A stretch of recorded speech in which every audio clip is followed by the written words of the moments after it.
What is up, my peeps? Joshua Smith here with another GSD interview where I interview top entrepreneurs, top fitness and health professionals, and people that straight up dominate their space.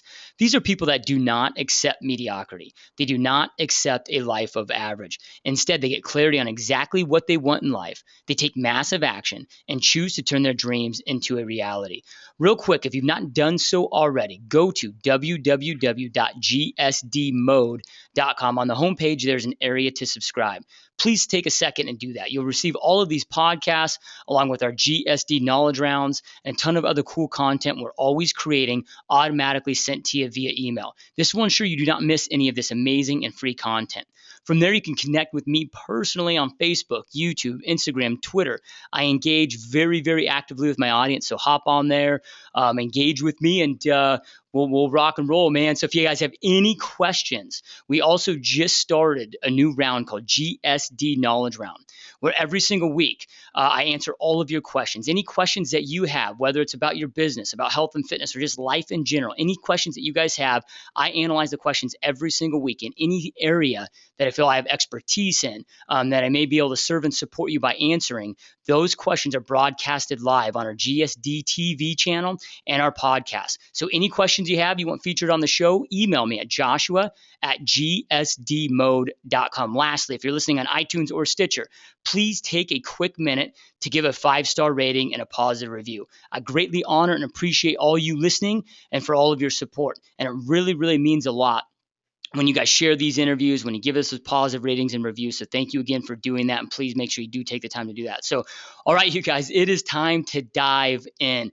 We have an absolute rock star on the show today. This is a personal friend of mine who was really one of the first real estate mentors I had in the business. You know, I had some coaches and some stuff that I had done, but this is really the first person that really truly helped me grow my business. Her and her family probably helped me more. And I probably learned more from her and her family than anybody else that I've learned from in real estate.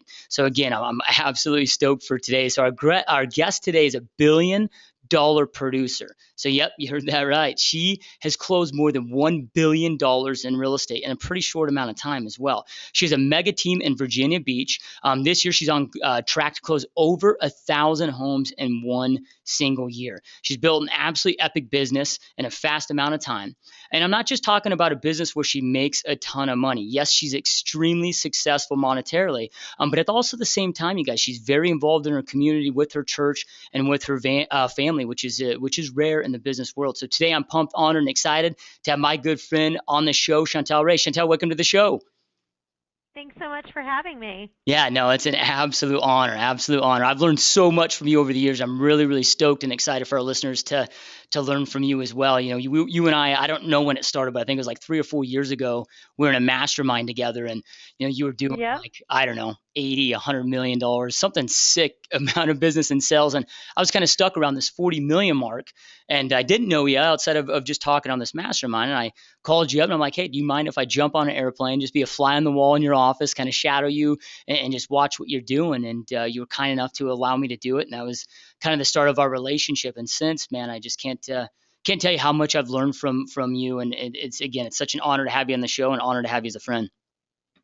Thanks. Well, I really feel like, you know, there are so many people in my life that really take time to meet with me.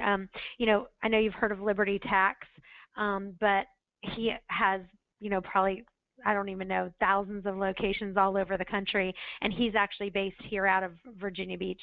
And he's so busy, and he makes time for me all the time. And so there's tons of like huge business owners that are here in Virginia Beach that pour into me. And I feel like, you know, you need to be spending your time with higher people to try to help you to grow. But you also need to be pouring yourself into other people who aren't quite where you are so that you can help them grow. It's like, it's kind of just all works out that way when you do it. I have people who are pouring into me, and then I take what they've poured into me and pour it into other people. So I think that's really important. And pay it forward. Absolutely. So that's right. So we've got some stuff up on the screen here. So Chantel Ray, real estate, scalable business. What does it really mean? So there was we're kind of doing today's interview a little different than our typical interview, where we're going to really dive immediately into what you're doing now and what all this means. So we've got these up here. So kind of guide me through here. And yeah. So one of the things that's really important to me is that I've tried to figure out, how do I make Chantel Ray Real Estate scalable? And what a scalable business means is that your business has the potential to multiply revenue with minimal incremental cost. So like an example of that would be, let's say like a software product. That's the perfect example of a scalable solution, because like the software product that you make, it might take thousands or millions to build that first copy. But if you want to just give it to more people and give more copies, that's no increment. It's just very little incremental cost to start giving it out to other people. And so, real estate is a hard business to make scalable. And so that's what I had to really figure out. Okay, there's two ways, if you look on that fourth slide, that I need to do. And this is what I've been figuring out this year that has really changed our business. Number one is to outsource what's not strategic to optimize leverage. Meaning, like, you're never going to outsource what is your core competency. But like everything else, you don't need to do everything in-house, and trying to figure out what you can outsource. Like for us, what we're starting to do right now is we're using Circle Pics, and Circle Pics is, we can use them to take our pictures, and they have a professional photographer, and we're starting to use that. We are using Circle Pics to help on our website, things that are automated. So the second thing is like automate to the max. And so what we have struggled with for the last 5 years is we have made everything labor intensive. I mean, our admin staff had these checklists that were like 40 pages long, and they were manually doing all these things.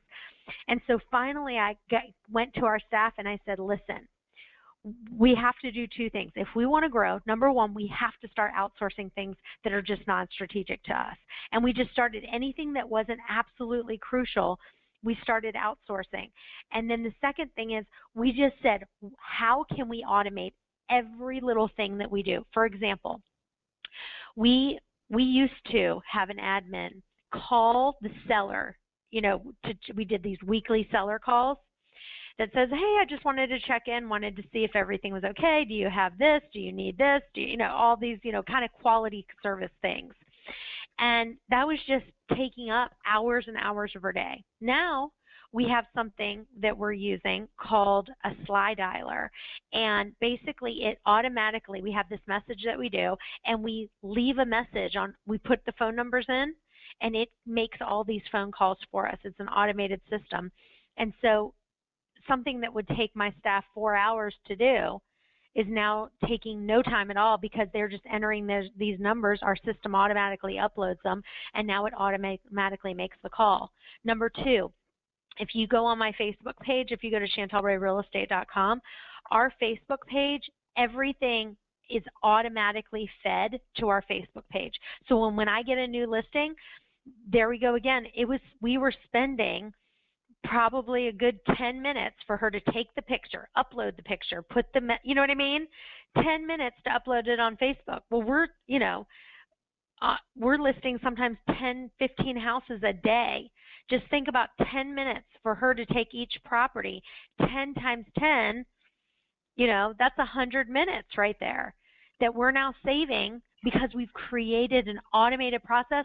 The minute it hits MLS, it goes straight to my Facebook page, So every process we're going through, and we're going, okay, what do we need to do to make this automated? So what were some of those core competency tasks that you're like, okay, we can't outsource these as our core tasks? Let's talk about a couple maybe for the admin, and then a couple maybe for your agents that you're like, okay, these can never be outsourced, and here's what we want our people to focus on.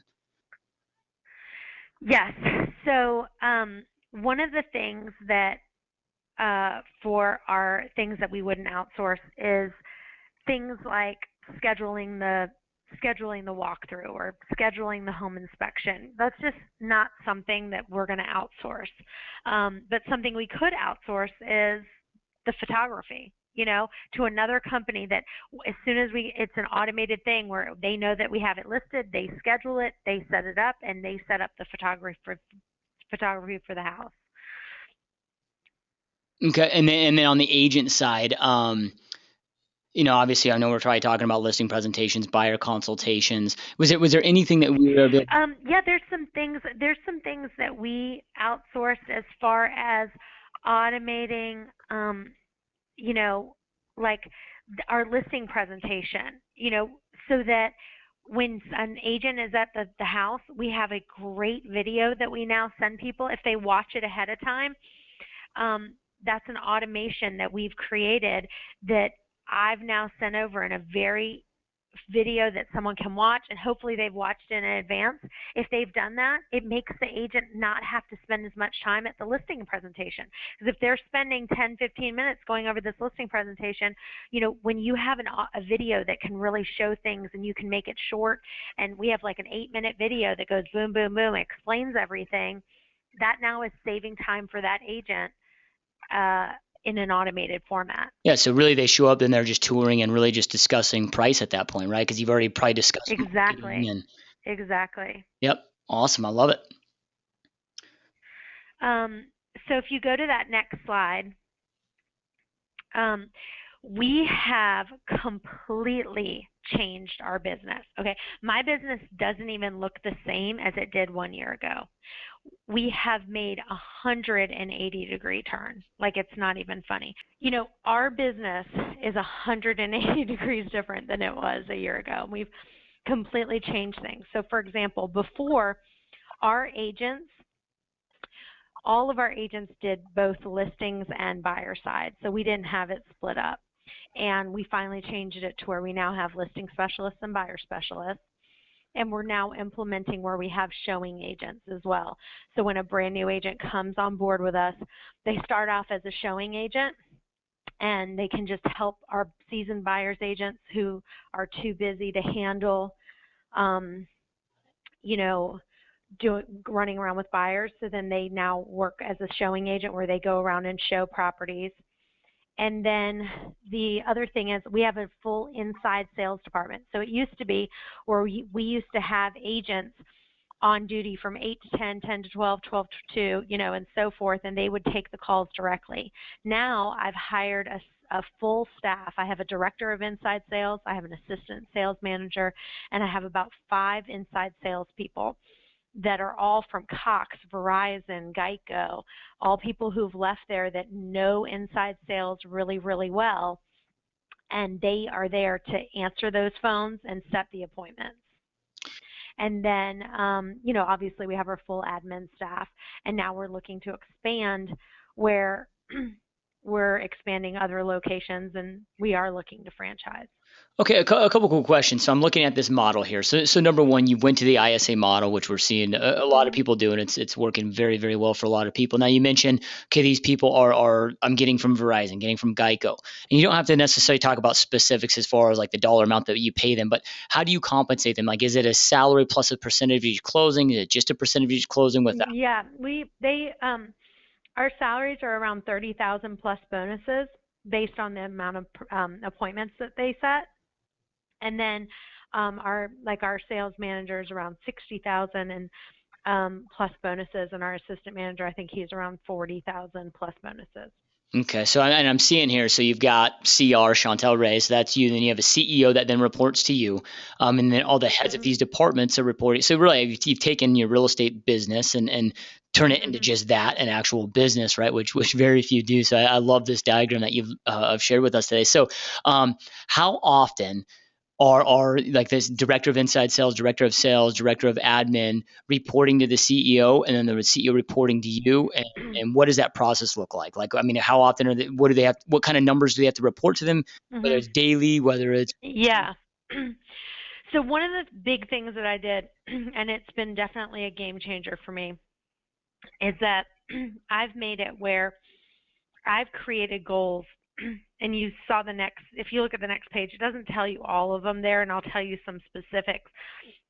But every person in my company has goals that they need to achieve.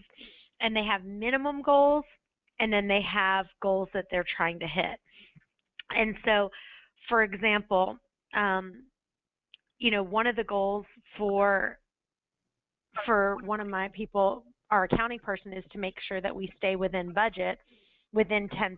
And we're tweaking some of the goals.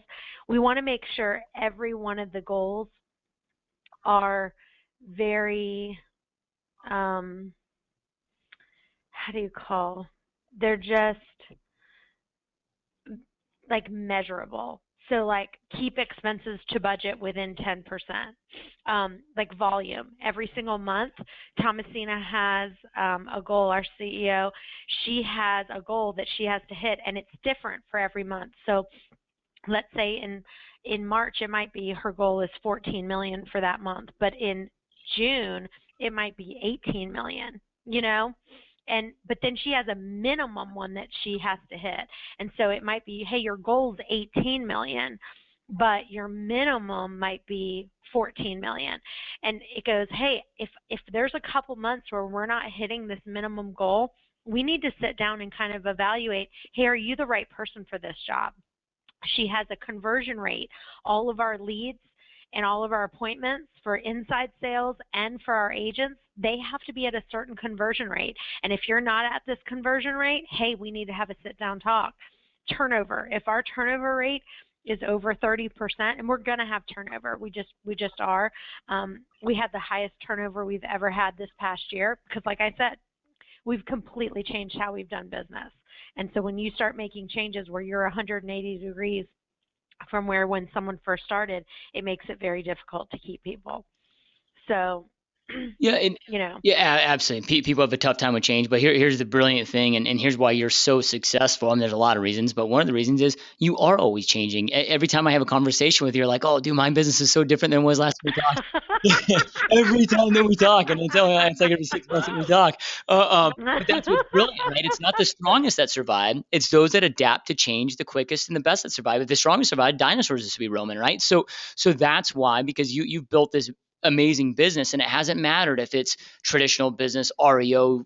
You've not just survived, but you've boomed and thrived in every single marketplace because, and a lot of it's probably because you were looking to always adapt, change, and be ahead of the marketplace. Well, thank you. It is really a joke about how high our turnover was for a little while there. We finally stabilized, and we haven't lost anyone in a little while, so everyone's like, what's going on, But like you said, what a blessing all this turnover was, because now what it's created us to do, we have an onboarding checklist and an offboarding checklist. And so like what it's forced us to do, we had like this onboarding checklist that was like about 50 items to onboard and 50 items to offboard. And so what we did is we started going individually to every little thing.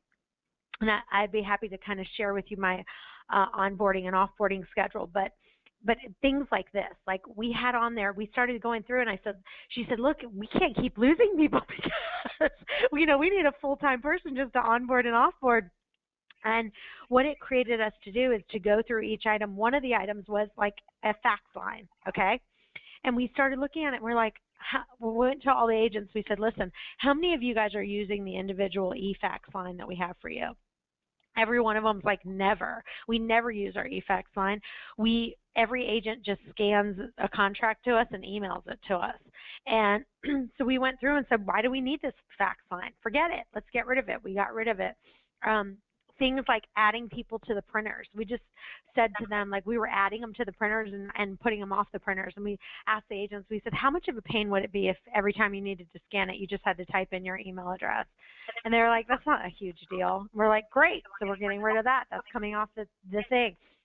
And we just went through each and every thing and said, is this absolutely necessary? Do we really, really need this? And if we didn't, chop it off the list.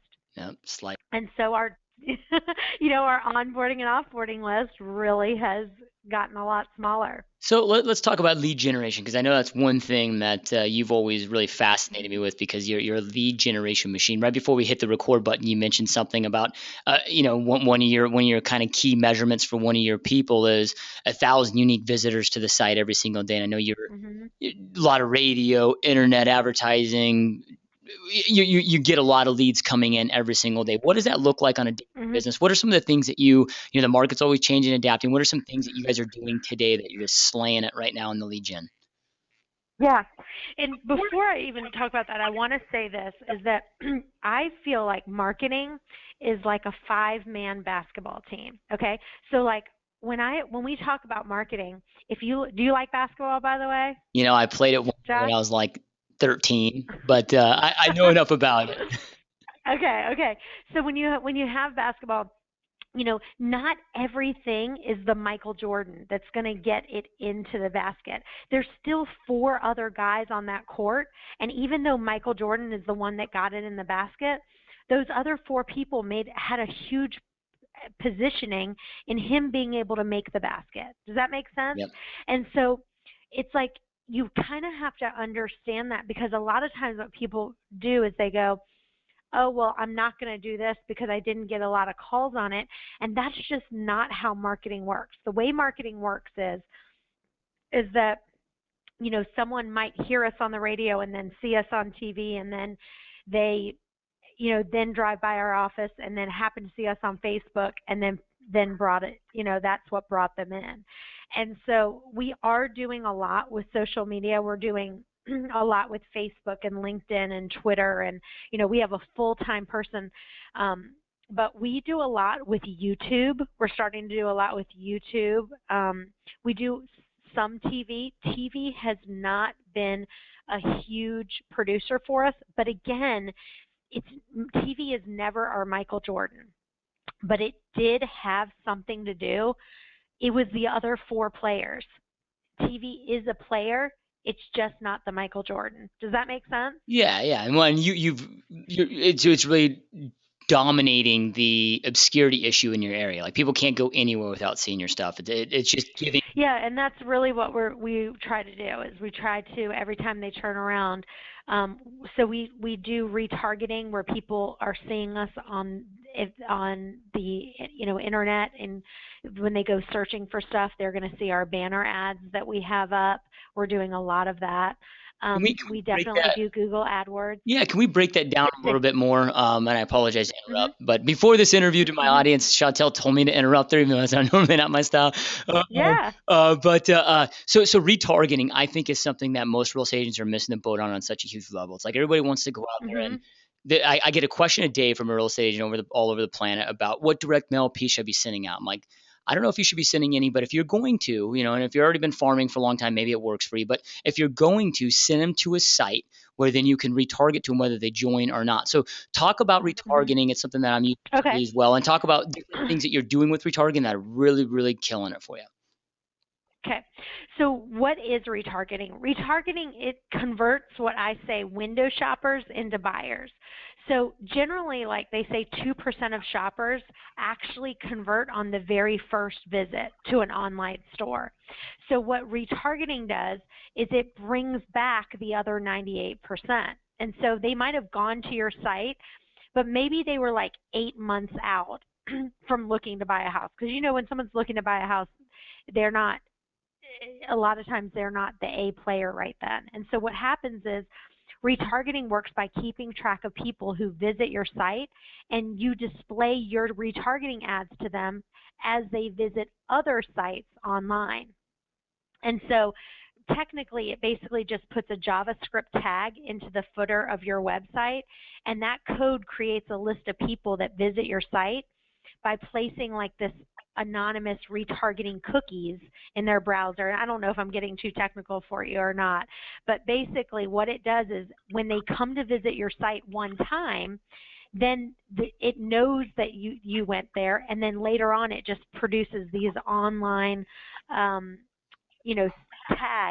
and you see these different banner ads for those same people. And retargeting generates online, like, people coming back to your site because they're like, gosh, people say that all the time. They're like, oh my gosh, I went to your site one time, and now every time I turn around, it's Chantel Ray, Chantel Ray, Chantel Ray. And that's what you want. You just want to be like, we're just obnoxious about it. And I love it. Like, people are like, oh my gosh, I can't get away from you every time. I just went and visited your site one time, and now every time I go visit anything else, I see an ad on there for Chantel Ray. So it's very, very effective. Yeah, and I couldn't agree more. It's like, and for any of our listeners that are maybe you don't understand what it would be in the real estate world, if you've ever been like on Google, like researching a watch or a pair of shoes, and all of a sudden you log out of that website or you get off Google, you go into Facebook, and now all of a sudden banner ads or an ad to the right's popping up of that same exact watch, and it won't escape you. That's exactly what Chantel's talking about, and it's where eyeballs are today. So even if you are doing a direct mail piece, drive them to your home value site. Even if they don't opt in on your home value site because you have a name and email they have to enter, at least you're still able to capture them and then continue to retarget them. Now, are you doing anything like, I was talking with an agent out of LA, the LA area, that just started doing this, which I thought was pretty cool. Like retargeting, okay, if you're going to send them to a home search site and all of a sudden they have to opt in, we're asked to enter their information. Well, if they X out there, then okay, they probably got spooked by having to enter their information, and then you can kind of retarget maybe that same service without the opt in. Are you doing anything like that? Yes, we do exactly that. Awesome. What kind of, is that one of those things? Is that a Michael Jordan player for you, or is the retargeting more of the? That's not. Again, that is not the Michael Jordan, because again, like, what happens is they'll hear one of our the radio ad for me is my Michael Jordan, because what happens is people hear the radio ad, and then they might have gone to our website, and then they see all the retargeting. So then they've seen those, Google ads. Then they see us on Facebook. But then when they call in and we say, how did you hear about us? Their response is usually, they hear, oh gosh, they say, oh, we see you everywhere. We see you here. And they say, okay, if you had to pick one thing, what would you pick? And they say radio a lot. So radio is a big one for us. But I think that really is because it's more of a default, that's, for whatever reason, that's where people kind of default back to. Now, with your radio, do you have a strategic plan? Okay, like, I'm going to do this radio, then I'm going to send them to a site where then I can do the retargeting, and then now we can kind of stalk this person forever. Is this that strategic? Yeah, our philosophy is we are going to sell you a home until you buy or until you die. It's like, until you tell us to not contact you anymore, and even sometimes after that, we still contact you. Like, you know what I mean? Like, we are our secret sauce really is the follow-up. And now that we've moved to inside sales, see, one of my philosophies is, and I finally figured this out. It took me 10 years, almost 9 years, to figure it out. But, managing these agents, an independent contractor, is like herding cats. You can't do it. You can't manage them. They want to do what they want to do. They want to go what they want to go. They don't want you to micromanage them. They don't want you to tell them. And so what we had before is we had all these rules and regulations, and then we wondered why we had all this turnover. Now we have hardly any stipulations for our agents, and hence we don't hardly have any turnover as much anymore, because basically when you work for us, we just say two things: make sure you give great customer service, and number two, make sure your conversion rate's what we need it to be. And that's it. That's it. It's like there's no other rule, there's no other regulation. All the rules and regulations we now have in place are with our inside sales department. And those inside sales department, they're employees, and they are fine with us saying, follow up with this guy again. Why didn't you do this? Can you do more of this? Blah, blah, blah, blah, blah, blah, blah. They're fine with doing all that because they're employees and we can tell them what to do. What was happening before is we were trying to do that with our agents, and it just was a huge mistake. And now you only have two stipulations to be here. Make sure we have raving fans that make sure our clients are just over the moon happy when you're done.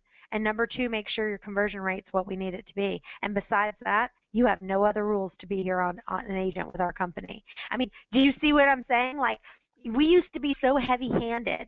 It'd be like, oh, you got to do this, and don't forget to do this, and try to do this, and blah, blah, blah, blah. And, It's 5 more jobs. It was a nightmare. Make sure they're doing. Huh? Yeah, and then it creates 5 more jobs of making sure that they're, Yeah. yeah, absolutely. So with the ISA, one questions I get a lot of people from a lot of people that are doing the ISA is, at what point do you do the handoff? I mean, at what point do they go from your ISA to your agent?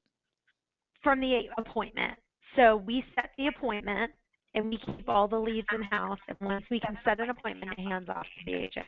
Until they are ready to meet with an agent live one-on-one, it doesn't get handed off. Okay. Okay, so when you're talking conversion ratio, that's literally like, okay, your minimum expectation is, let's say 75% of your listing appointments that you attend, you better get a signed listing agreement. Right. Awesome. Okay, so dude, I mean, you got this epic team. I know it didn't start here. One thing a lot of our listener base that might be having success, wanting to start a team. You've learned a lot. I hate to say the word failure because it's we're either succeeding or we're learning and growing. Right? There's no really such thing as failure. If you were to do it all over again, like let's say you were a new agent not a new agent, but an agent that was getting ready to start their team out. What are some tips that you would give as far as how to structure that? Who would your first hire be, and then how would you start to grow it now if you could do it all over again? Yeah. So back to the chart if you go back to that slide real quick. One of the pieces that we don't have currently, do you see where it says, we have the Director of Inside Sales. See where it says Director of Sales and it says parentheses open? Mm-hmm. So we have the CEO, and she's kind of running everything. She right now is the Director of Sales, and we don't have anyone in that position right at this moment. And that is a huge piece. It's kind of like a productivity coach, but like helping agents in a good way to help them without micromanaging to help boost sales. And that's a very difficult person to hire. It's someone who is just highly encouraging, highly motivated, and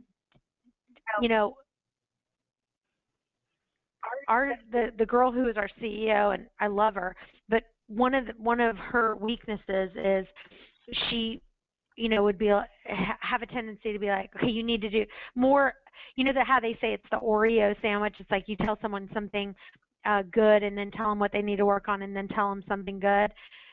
Sometimes she'd forget the outside of the cookie and she'd only tell them the double stuff. She's only telling them the bad stuff. So she's really improved in that area now, and we've focused really hard on just trying to be highly motivating, but also try to train the agents. We work on scripts. Every team meeting now, we have scripts that we go over.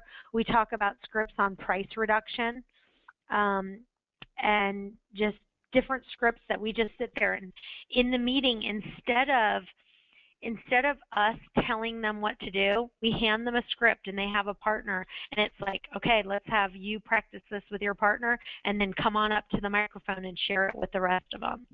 So, that person, we're still trying to find that person, but I think that would be a huge piece that someone would want to find, is someone who can really boost sales, and that's their number one focus, is working on scripts, working on conversion, working on the dialogues that people need to say to get their conversions up.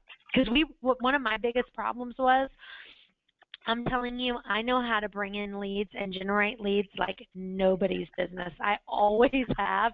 I always have way more leads than enough people. And so my biggest weakness was finding somebody who can really help take the agents to the next level and getting that conversion rate up. Yeah. And even, a lot of people don't know their conversion numbers. And, one of the things that they say is that you should attempt to contact a lead at least 11 times. By the 11th attempt, you have a 95% chance of converting them. So the first attempt is like something like 37%, and second attempt like 61%. It just kind of keeps going up. But by the 11th attempt, you have about a 95% chance. And the problem is most agents, they do one or two and they're done. Right. Well, your conversion rate's going to not be good. What type of and What type of a system do you use for your ISAs? And I mean, are you having to use like an Infusionsoft system where you guys have built it out on your own to make sure that they are hitting that 11th or 15th or 100th? We currently have a system that we created in-house we don't like, and we're trying to work through. We're moving to another one called Salesforce. So we're using a Salesforce product that we're moving to. We just haven't done it yet. But different little techniques where we call immediately and leave a message. We leave a message if we don't reach, and then if we don't reach, then we send a text, then we send an email, then we call 15 minutes later from a different number, then we try to call an hour later, and then we call once a day for the next 6 days, and we email every other day, and we call weekly. I mean, it's just like, those ISAs are on it like clockwork. There's no possible way for me to go look at an agent and say, all right, here's what I want you to do. I want you to call them immediately. If you don't reach, I want you to have a text and then an email. Then I want 15 minutes. I want you to call it from a different number. Then I want you to call again an hour later. Then I want you to leave a message. Then you see what I'm saying? Yep. They're just not going to do it. It's like herding cats. It's just, they're like, sure. They might smile and say yes, but they're not doing it. Being in the lead gen business as a team leader, unless you go to the ISA model or a model like mine, where I'm just like, dude, I'm just not doing it anymore. And I just removed that portion because it was literally, I was either going to have a heart attack or something. You know what I mean? You're right. It is impossible to get everybody to take that action. And I kind of want to switch past here just kind of briefly and talk about.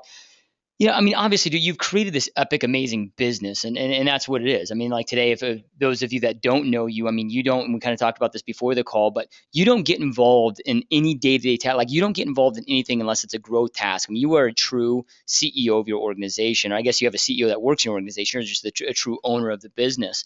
But I know you didn't start there. Like, you started in a job, right? Like, at what point in life did you kind of hit where you're like, okay, dude, like having a job, working in the corporate world isn't for me. I'm meant to be an entrepreneur. Like, what was that defining moment for you?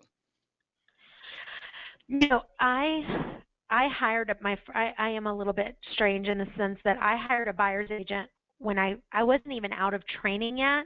I hired my first assistant. We had like a 3-week training class in the first company I was with. I was not even out of the 3-week training class, and I was like, I already hired my first assistant, and I already hired a buyer's agent because I knew I don't like to drive at all, and I knew for me to try to run around showing houses, that was not going to work for me. So I did that right away, and then I just kept. My thing was anything I didn't love to do, I just slowly started delegating that out. So it was like, it just doesn't happen overnight, but as much as I possibly could, like every time I do anything right now, you're right, I ask the question, is this going to take our company to the next level? What I'm working on right now, is it going to impact our company and make us grow in a major way? Or am I getting tied down in this minutia of just day-to-day tasks? And if it had to do with day-to-day, just regular tasks or regular fires, I would put it on someone else. And, I went to this leadership conference, and it was just so awesome. They were talking, it was Colin Powell, and he was talking about Ronald Reagan.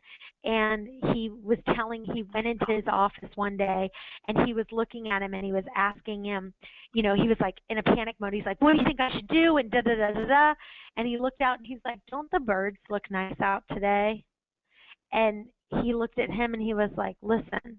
He basically said to him, this is what I hired you for. I don't need to get involved in this. What I hired you to do is to fix these fires and to take all those. If every time you're coming to me going, what do I do, what do I do, what do I do, then I don't really need you. And when I heard that, it made me go, that's what I need to do to my people. I need to empower them, and they know if this is not a major thing that's going to grow our company, then figure it out. You figure it out. Because that's what I hired you to do. I'm empowering you to do it. And my job only is to grow this company to the highest, best use that I possibly can. Anything else, don't involve me. And you even put that in your contract. I mean, I think your exact words, and I only know this because I actually stole your agent contract and employee contract that you Uh-huh. gave me to steal, but Uh-huh. I used them. Yes, But yes. it states something like that in there. It's like, hey, you are not to become a crutch in this organization. I mean, it's very clearly like spelled Mhm. out, boom, right to them up front. Right. Like the example we give is about pens. Like if I say to you, go ahead and order me pens, then you could come back and be like, do you want me to get you big pens? Do you want blue pens? Do you want red pens? Do you want black pens? You see what I'm saying? It's like, no, you figure it out. I gave you the task to order pens. Now you use your brain of what you think what kind of pens would be best for our organization. Now, And it's a stupid example, no, but it's it makes people think, you know? yeah, I love those examples when you break it down simplistic like that because it really does. It really, but that's also why in the intro I kind of talked about this. You have created a business that doesn't drain you, that serves you and your lifestyle. I mean, you're very involved with your, we're just talking about your son, how he's 4 right now, and how you're having so much fun with him. I mean, you're able to go out there and be that awesome, mother and wife and be involved with your church and other things that you're able to do because you've built that awesome business like that. Yeah, and I've also trained the people that work under me. So, for example, even today, and I can get caught up in stuff sometimes. Um, so she had said something. I said, "Oh, I wanted to be involved in that." She goes, that's not part of growing the business. You do not need to be involved in it." And so then I had handed her a gift certificate for just a $5 Starbucks. But I sent her, I said, thank you so much. See, what's rewarded is repeated, right? Anything you reward is repeated. So anytime she says to me, you know what, Chantel, you don't need to be involved in that. I go, great. Here's a $5 Starbucks card. Way to go. Way to make sure that I don't get bogged down. And you have them even telling you, you don't need to be involved in this, you know? Yeah. So it's holding them accountable too. So what do you do for like whether it's your self development, personal growth? Because I mean, you have such a big, I know this isn't really a word, but a big think. Like you're thinking massive. You're thinking like very few people do in this industry. What kind of self development do you do? You kind of mentioned the conference that you went to. How does that look like in your world to keep you thinking on a bigger scale? Yeah. So I listen to a podcast every single day. So I love the Entree Leadership podcast by Dave Ramsey. That's one of my favorite ones. I listen to every one that they have. And I listen to them over and over again. I listen to the Andy Stanley Leadership podcast. That one is phenomenal. But there's not really a day that goes by that I'm not pouring into myself, because then as a leader, the only way to make your company grow is to grow yourself as a leader. And so it's like I'm constantly filling my cup so that it can overflow into the lives of other people. But if you're not pouring into yourself, see, I hate to read, and I'm always like, go, go, go. So I just sit there and listen to podcast after podcast after podcast. And then I have our staff listening to podcasts. So every other week I have a management meeting.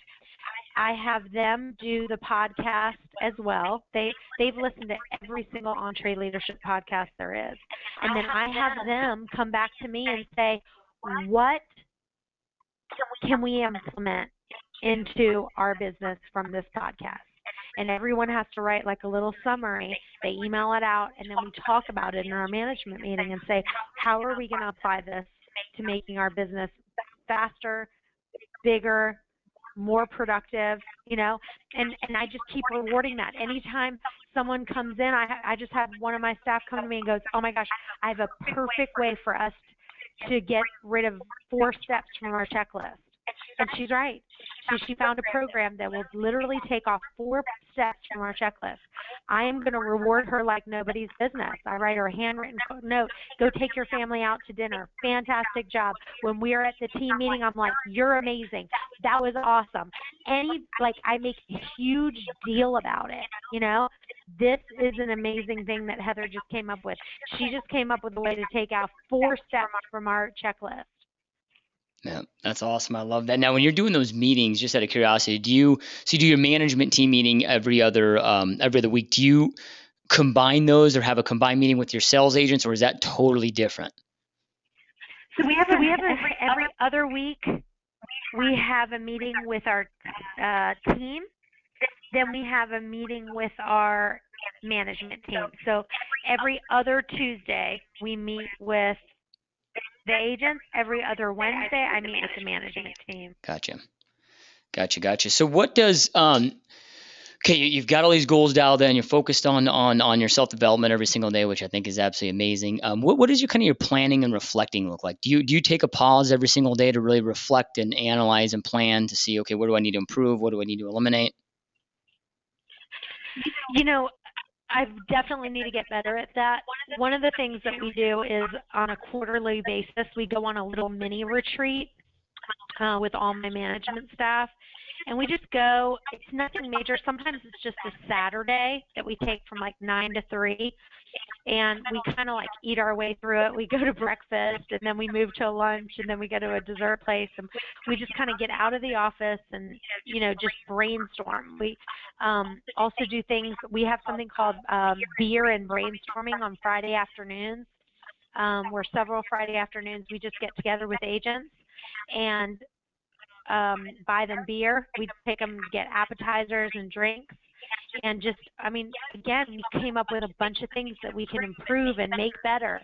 And everybody's involved in the process of brainstorming of how we can make our company more streamlined, easier. We've made things so complicated for years, Josh. I just can't even tell you how complicated we've made things.